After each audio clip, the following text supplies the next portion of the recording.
tava reparando os homens suados. Então, pessoal, tivemos aqui um problema técnico, a gente está voltando aqui. Eu estava falando o seguinte, toda terça-feira, tá? Aqui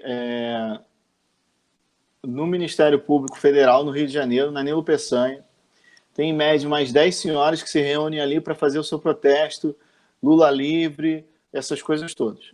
Mentira. Sério, toda terça estão lá, firme e forte. Mentira, diz que é mentira. E eu super respeito tal, a opinião de cada um, não sei o quê. Agora o que eu quero dizer é o seguinte, o mínimo de sujeira que aquelas moças produzem, algum rapaz, seja no Ministério Público ou algum gari, ele tem que ser deslocado da onde ele estava para lá. Você imagina isso potencializado para uma cidade aonde já se tornou alvo, né? Vide todo o marketing que tem, República de Curitiba, essas coisas todas, onde as pessoas fretam ônibus para ir, lá. Isso gera um custo para a cidade. Isso vem gerando um custo para a cidade que vem piorando, aparentemente. Então, assim, não sei se isso é um fato novo da semana passada para hoje. Não sei. Mas é um custo que está sendo gerado, entendeu? Pode ser. Essa foi a justificativa da prefeitura. Pode ser que não só um custo, possa ser também ter um lucro, porque ele pode ser tipo o João de Deus de Curitiba, entendeu? Exatamente. Você tem gastos com aquilo, mas você tem hotelaria, alimentação, ônibus... mas não dá para transformar em evento, né, cara? Você tem a economia circulando. Joga o cara ali para fazer... 8. Não, se a gente vai fazer análise... Se a gente vai fazer análise econômica aqui, desse fato do Lula, vamos ver. Vende pingente do Lula, chaveiro do Lula. Olha só, é a mesma discussão. Tá, beleza. Vocês querem assim...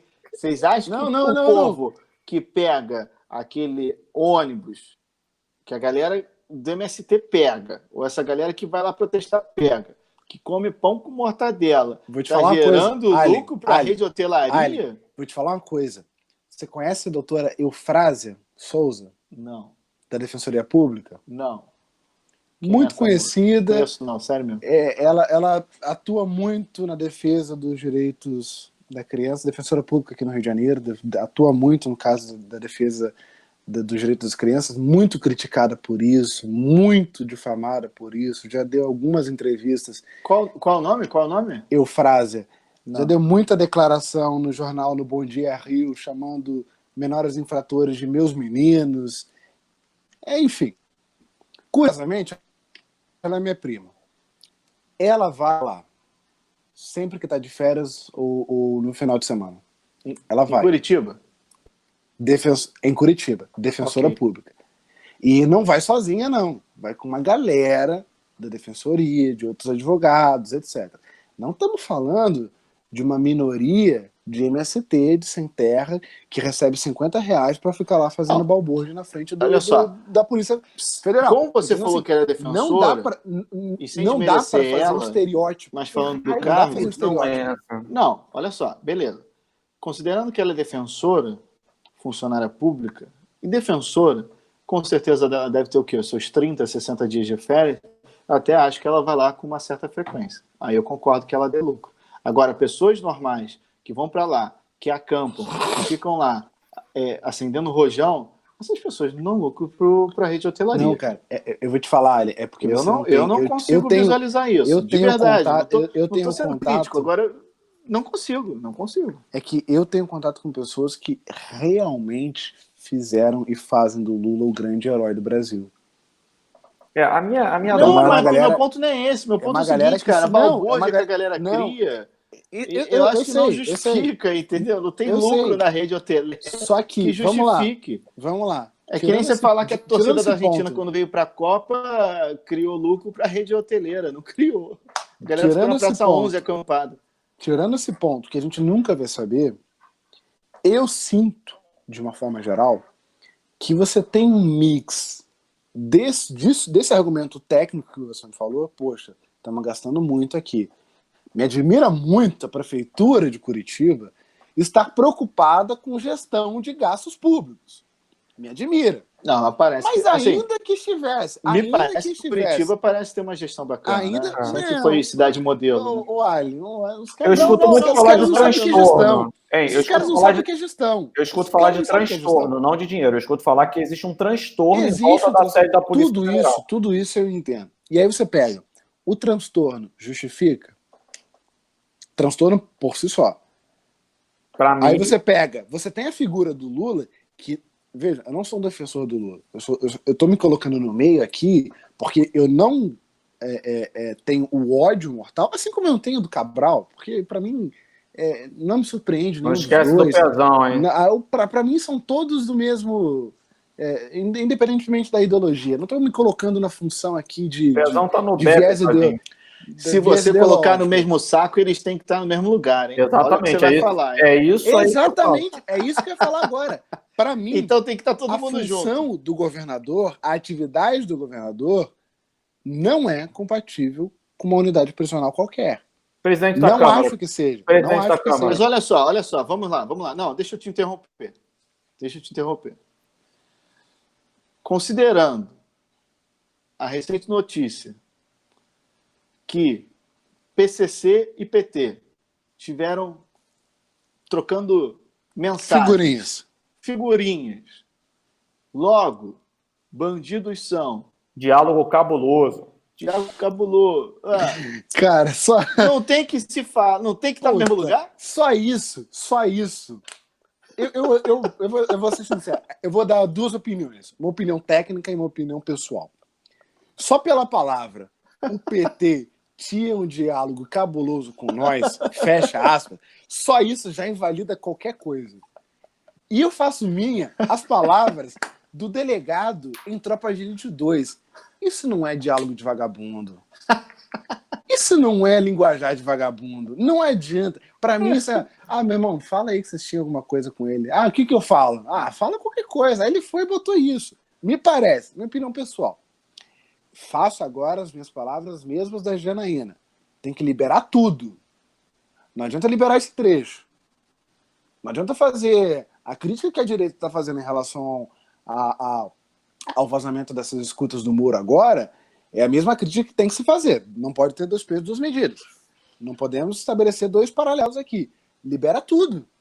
Quero ouvir o diálogo completo. Por que liberou só esse trecho? Por que o Moro, naquela época, liberou aquela delação, aquela parte do Palocci às vésperas da eleição?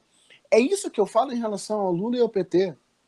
São situações que são sempre pontuais, são sempre incisivas, são sempre quando o governo está numa fragilidade aparente ou quando não vai ganhar a eleição e eu tenho que, de alguma forma, tirar... É esse tipo de perseguição que eu acho que a gente precisa pensar. Será que ela existe? Até que ponto o teu argumento é técnico ou você está se escondendo atrás de um viés ideológico? Porque, desculpa, poder, governo, não pode se esconder atrás de viés ideológico quando eleito. E aí o segundo ponto, para falar do ponto de vista técnico agora. Todo governo, independentemente da ideologia, tem diálogo com esses caras. Não adianta negar. Não é quando o governo do estado de São Paulo passou a negar, já tinha o PCC institucionalizado, os caras comandaram 32 unidades prisionais, rebelião em 32 unidades prisionais ao mesmo tempo, já tinha uma bandeira, já tinha um estatuto próprio, já tinha uma liderança muito bem organizada. O PCC hoje beira a máfia. Então não adianta o governador Dória dizer que vai baixar a porrada, que vai meter tiro, porque os caras conseguem transformar a cidade no inferno. E o PCC já deu provas de que isso é possível. A criminalidade, a taxa de homicídio diminuiu no estado de São Paulo, não foi graças à política governamental de ninguém. Foi porque o PCC garantiu uma autorregulação e que para matar, ou para cobrar dívidas, ou para... tem que pedir a autorização das sintonias, que é o nome que eles dão a cada uma dessas sintonias do PCC. Então não me venha dizer que governo nenhum não dialoga com traficante. Balela. O Mariano, aqui no Rio de Janeiro, não me venha dizer que não dialogou quando do projeto da expansão das PCC, das UPPs. É óbvio que dialogou. Pelo amor de Deus. Os caras colocariam fogo no Rio de Janeiro. Em São Paulo, eles colocaram uma bomba na Bolsa de Valores. Mataram mais de centenas de juízes, promotores, delegados e policiais militares. Então você tem um diálogo sim, porque o poder econômico dessas organizações criminosas e a estrutura organizacional delas superem muito a do Estado. Então, se o governo tinha uma relação com o PT, me parece que é a mesma que o PSDB e que o PMDB tinha e tem no estado de São Paulo com o PCC. Ponto. É assim, essa situação do PCC, que realmente é o reflexo de um crime realmente organizado aqui no Brasil, né? Detém até uma autorregulação regulada, estatuto e tudo mais, isso assim, deixa a gente até meio com inveja da estrutura deles comparado com o nosso país, né? Os entes públicos. Mas assim, essa situação que o Rafael tocou do diálogo de sempre existir, a gente tem que lembrar que até aqui no Rio de Janeiro, que não tem um crime tão organizado assim, né? Perto de São Paulo, né, a gente tem facções batendo cabeça e não tão organizadas assim. Até nisso a gente perde para São Paulo. E ainda tem vergonhoso. Ainda tem a milícia, que é a criação nossa, né? A milícia é mais carioca impossível, né? Então, a gente tem que lembrar que durante o período das Olimpíadas Pan-Americanas e tal, o Rio de Janeiro virou Londres, né? Ficou um negócio assim, não se tinha problema. Então, é muito estranho que a polícia tenha resolvido todos os conflitos e todos os problemas numa fração de meses e depois voltou tudo ao normal. Então, assim, que existe um diálogo, ou vou usar o verbo no passado, pelo menos no momento, existia, isso é notório. Se existe hoje, bom, vivemos a era das vazações, né, dos vazamentos selecionados, né? Nós temos os vazamentos lá dos hackers de Araraquara, né, que também me causa uma estranheza muito grande, eu não consigo... Eles não são da Rússia. Não, então, a princípio era da Rússia, depois era de Araraquara, é isso que eu posso entender. O Telegram tinha prêmio de não sei quanto mil aí, para o cara que conseguisse hackear o Telegram se batia no peito e dizia que era o mais seguro que tinha. Aí vem os 3 patetas de Araraquara lá, né, fazem esse esquema. Nem protegeu o IP, os caras nem fizeram. protegeu o IP, não fizeram nada. Aí pega presidente, ministro, caramba, 4. Sabe o que isso parece? Sabe o que isso parece, cara? CSI Nova Iguaçu, já viu isso? CSI Nova Iguaçu, claro, claro. O hacker brasileiro nem protegeu. E eu não sou hacker, mas se eu fosse fazer um negócio desse, primeiro eu iria jogar no Google e colocar como protejo o meu IP. É o básico, é o mínimo. E o cara fez o quê? Uma pesquisa no YouTube, como hackear o Telegram e tal. Aí fala, deve ter feito um tutorial. Muro, né? Tutorial. Então, assim... Viu um tutorial no YouTube. São verdades intragáveis, né? Notícias que nos chegam que são intragáveis de engolir. Então, eu fico vendo as conversas do Moro lá, do hacker, do Dallagnol, e agora tem a conversa cabulosa com o PT. Então, a gente começa... Eu confesso que eu tenho um ceticismo muito grande com todos esses vazamentos selecionados, assim. Então, sou bem cético com relação a eles. Já era cético com relação aos da Lava Jato. Não confesso a vocês que eu não consigo seguir a ferro e fogo, tudo tá ali. Eu acho que tem que ser apurado e tal. Mas ainda mais esses vazamentos conta-gota. Daqui a pouco, tipo, a dinastia Bolsonaro já tá lá, Michele Bolsonaro se elegendo. O Sérgio Moro já foi presidente 3 vezes, voltou e tal, e estão vazando ainda lá e tudo mais. Então, assim, a gente... e outra coisa também, né? Vou aqui abrir um parênteses. Os próprios vazamentos referentes a essa questão da Lava Jato, cara, na minha opinião, tiveram o cunho altamente político de tentar aliviar o processo do Lula para poder, no caso, botar ele para fora, porque a prova ilícita, ele beneficia o réu. Então, assim, na minha opinião, veio com essa bandeira, inclusive deu uma aquecida nisso aí, a defesa ficou toda alvoroçada e tal.